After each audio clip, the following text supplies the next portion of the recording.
भारत के तमाम delegation operation सिंदूर के बाद दुनिया के अलग अलग देशों में गए।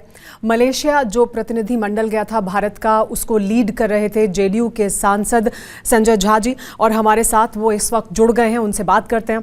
संजय जी, बहुत स्वागत है TV9 भारतवर्ष पर आपका। हमसे बात करने के लिए बहुत शुक्रिया।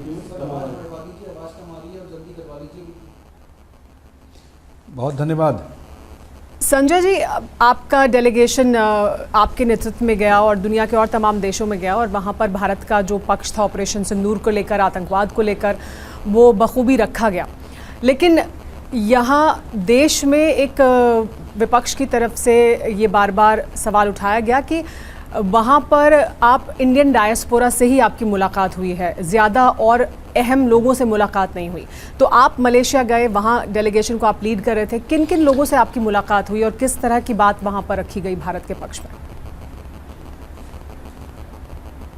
ऐसा ये तो मैं पहली बार सुन रहा हूँ आप ही के तरफ से ये बात। हम लोग को जानकारी नहीं है कि उस डेलीगेशन में जो विपक्ष के लोगों का आप नाम ले रही हैं उनके भी सदस्य थे।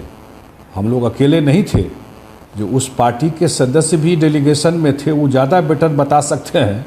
हम लोग जापान गए कि वहाँ के विदेश मंत्री से मिले, वहाँ के स्पीकर से मिले, वहाँ के जो अन्य देश के एम्बेसडर हैं उन एम्बेसडर सब से मिले। हाँ, वहाँ के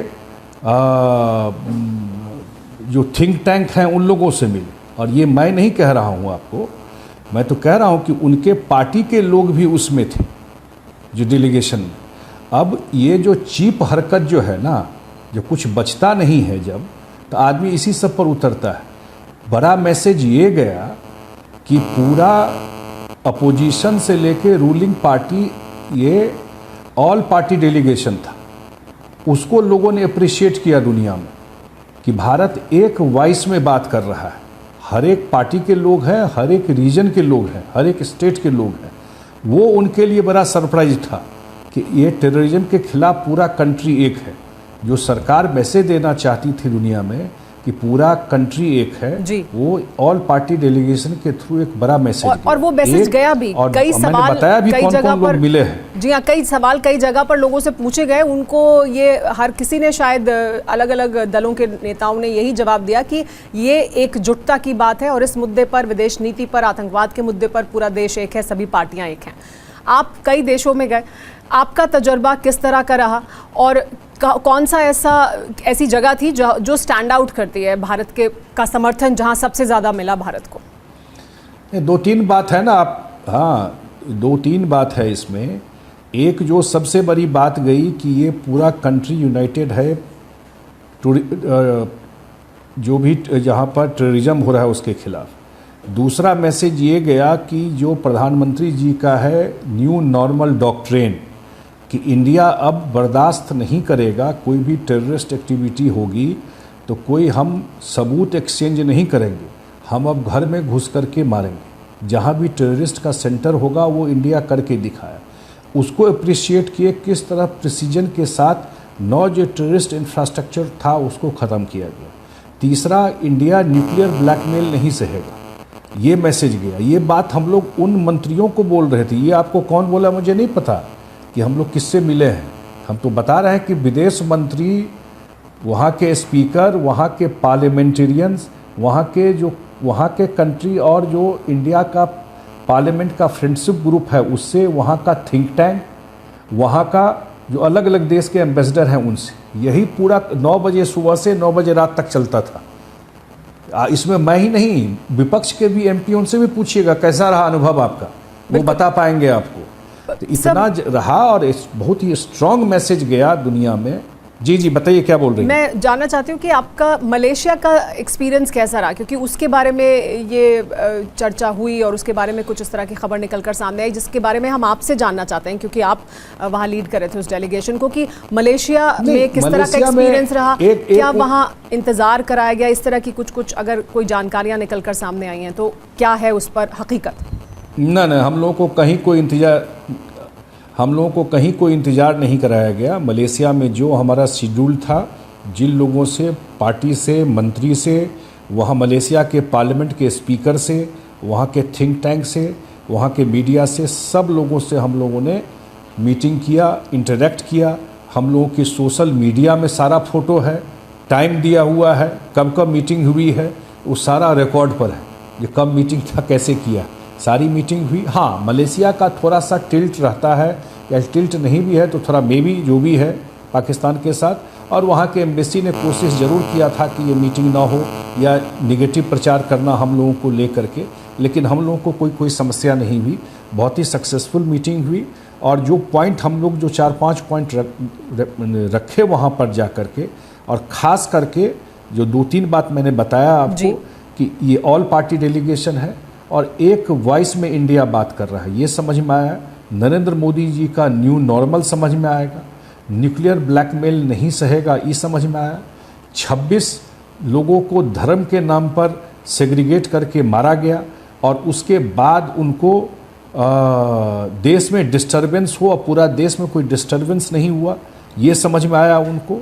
और ये समझ में आया कि प्रधानमंत्री नरेंद्र मोदी के नेतृत्व में देश अब 4th लार्जेस्ट इकोनॉमी दुनिया का हो गया। तो जो भी हम लोग मैसेज देना चाहते थे, और हम लोगों के लिए पाकिस्तान साइड शो है, ये पाकिस्तान इंडिया को मिला कर क्यों देखते हैं, कोई कंपैरिजन है कि ये सब भी बात हुई है वहाँ पर। अच्छा, ये सब भी समझ में आया, क्योंकि आपने मलेशिया का जैसे जिक्र किया कि मलेशिया के साथ थोड़ा एक पाकिस्तान, एक मिनट, मलेशिया, हाँ, मलेशिया के साथ पाकिस्तान थोड़ा ये बार बार कहने की कोशिश करता है कि भाई देखिए आप भी मुस्लिम मुल्क हैं, हम भी हैं, और ऐसी कोशिश की भी गई कि किसी तरह से प्रभावित करा जाए। क्या वो उसमें सफल हुआ, और ये जो कोशिश उसकी तरफ से की जा रही थी उसको किस तरह से विफल किया? नहीं, उसमें वो बिल्कुल सफल नहीं रहा। हम लोग की मीटिंग बिल्कुल चली, और हम लोगों ने एक ज़रूर आग्रह किया मलेशिया से।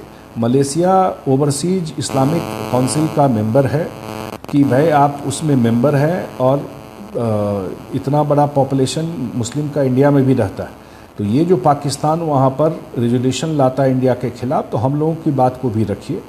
एक बात उनको समझ में आ रहा था, सबसे बड़ी बात है, क्योंकि वो अपने कंट्री में भी ये बात फेस करते हैं कि आप अपने दूसरे के घर में पत्थर फेंकेंगे तो कब न कहीं बाद में अपने घर में भी शुरू हो जाएगा। जो पाकिस्तान झेलता है, अपने घर में आप सांप पालिएगा तो क्या होगा। तो मलेशिया को ये समझ में आया, और जो आसिम मुनीर का जब हम लोगों ने स्टेटमेंट दिखाया कि किस तरह की भाषा एक वीक पहले वो बोल रहा है इंडिया के खिलाफ, कि कैसे अलग है इंडिया और पाकिस्तान और हिंदू और मुस्लिम, ये बात उनको स्टेटमेंट दिखाया हम लोगों ने, फ़ोटो दिखाया कि पूरा दुनिया में ओसामा बिन लादेन को कहीं जगह नहीं मिला, और फाइनली जाके पाकिस्तान में मिला। या अजमल कसाब का हमने दिखाया, एक मलेशियन का भी डेथ हुआ था मुंबई में, ताज में जो अटैक हुआ था। ये सारा डिस्कशन होता रहा, उनका बहुत सारा क्वेश्चन था, इंडस वाटर ट्रीटी पे, सीज फायर कैसे हुआ, बहुत सारा क्वेश्चन था। तो लंबा मीटिंग चला हम लोगों का, और सारी बात हम लोगों ने रखी उनके पास। लेकिन हाँ, उनका थोड़ा पर्सनल उस साइड वो रहता है, ये बात भी समझ में आई।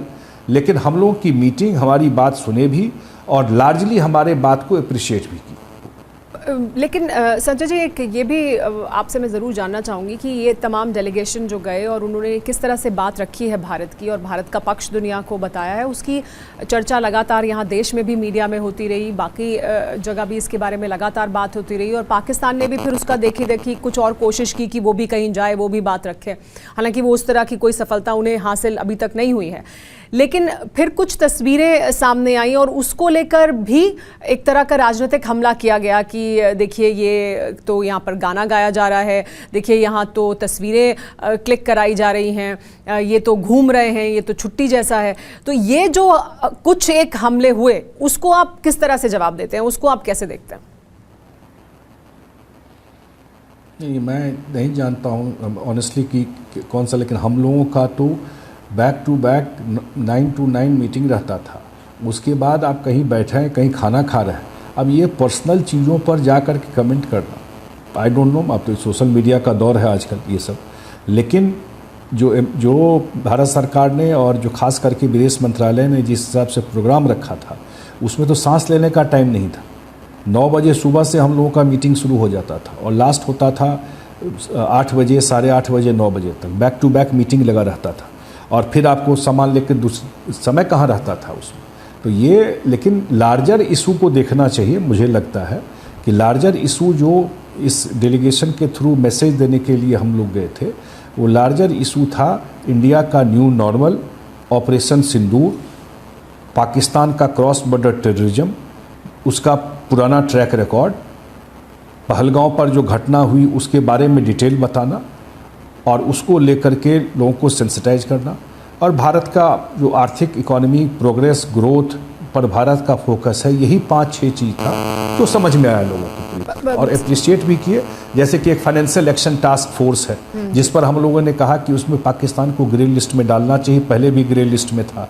ये हम लोगों ने सब जगह आग्रह किया कि जुलाई में उसकी मीटिंग होने वाली है कि जो टेररिस्ट ग्रुप को फंडिंग करता है तो उसको उन लोगों ने अप्रिशिएट किया कि नहीं ठीक है, इसको हम लोग उस समय कंसिडर करेंगे। ये सब बात हुई सब जगह जाकर। बिल्कुल संजय जी, एक मकसद था हमारे इन तमाम डेलीगेशन को भेजने का देश की तरफ से कि भारत का जो नज़रिया है, जो न्यू नॉर्मल जिसकी आप बात कर रहे हैं, जो प्रधानमंत्री मोदी की नीति है या देश की नीति है कि आतंकवाद अगर होगा तो उसे बर्दाश्त नहीं किया जाएगा, उसका जवाब दिया जाएगा, जिस तरह का हमला होगा उसका उसी तरह से या उससे और ज़्यादा प्रमुखता से उसका जवाब देंगे, और भी तमाम जो भारत की नीति है उसके बारे में अवगत कराना इन तमाम देशों को जहाँ पर ये डेलीगेशंस गए। आपके मुताबिक और क्या हासिल हुआ? हमने अपनी बात तो रखी, लेकिन कहाँ से हमें ज़्यादा सकारात्मक पहलू में समर्थन मिला? क्या हासिल हम कर पाए इन डेलीगेशंस को भेजने के बाद? एक पॉइंट तो ये कि हमने अपनी बात रखी और वो सफलतापूर्वक हम रख पाए और अपनी बात कह पाए। इसके अलावा आपको हम क्या किस तरह से सम अप कर सकते हैं? क्या हासिल किया हमने? मुझे लगता है डिप्लोमेसी में जब आप जा कर के बात करते हैं तो अपनी बात रखते हैं, ये सिंक करता है चीज़ें अपने हिसाब से धीरे धीरे, और भी उसका अलग अलग तरीके से मैसेज जाता है, फीडबैक होता है। मैंने कहा ना, उनको सबसे बड़ी बात यही लगी जो अप्रिशिएट किए कि ये ऑल पार्टी डेलीगेशन है, माने इंडिया एक वॉइस में बात कर रहा है। हम लोगों ने ये भी कहा कि आज ये प्रॉब्लम हमारा है, कल आपको भी होगा, ये एक जगह रुकने वाला नहीं है। अप्रिशिएट कर रहे थे, ये ग्लोबल फाइट है दुनिया भर का, नहीं तो अमेरिका में इतना बड़ा घटना कैसे हो गया, यूरोप में क्या हाल है। तो ग्लोबल फाइट में कम से कम ये एक क्लैरिटी रखने के लिए करना, आप रखते हैं तो कुछ बात को वो एग्री करते हैं, कुछ बात सुनते हैं, कुछ मैंने कहा नहीं फ्यूचर में इसमें सपोर्ट करने के लिए कहा, और जो अपना पोजीशन भी स्पष्ट किया उस बात को भी सुने कि जो न्यू नॉर्मल जो आप बोल रही हैं, या न्यूक्लियर पे क्या स्टैंड है हमका, इंडस वाटर पर क्या स्टैंड है हम लोगों का, या कैसे ये सीज फायर हुआ, ये सारा फ्रैंक डिस्कशन हुआ, अपनी बात रखी, उनका सपोर्ट मांगा, और मुझे लगता है कि निश्चित रूप से वो सेंसिटाइज हुए पूरे सिचुएशन से। जो 3 कंट्री था, खास करके जापान, साउथ कोरिया और सिंगापुर, ये 3 लार्जली इकोनॉमिक एक्टिविटी उनसे ज़्यादा हमारा है इन तीनों कंट्री से, या पावरफुल है आर्थिक रूप से ये तीनों कंट्री, उनसे अच्छा वो रहा। और ये जो 2 कंट्री है, एक सबसे बड़ा मुस्लिम कंट्री है इंडोनेशिया, और यहाँ भी 60% से ज़्यादा मुस्लिम है मलेशिया में, तो वहाँ भी उस लोगों के बीच में जाकर के अपनी बात रखना, उनसे मीटिंग करना, उनको बात रखना, मेरे ख्याल से ये बहुत बड़ा स्टेप सरकार का रहा कि एक वॉइस में दुनिया में एक मैसेज जो दिया है, खास करके आतंकवाद के खिलाफ। बहुत शुक्रिया संजय जी, TV9 भारतवर्ष से बात करने के लिए।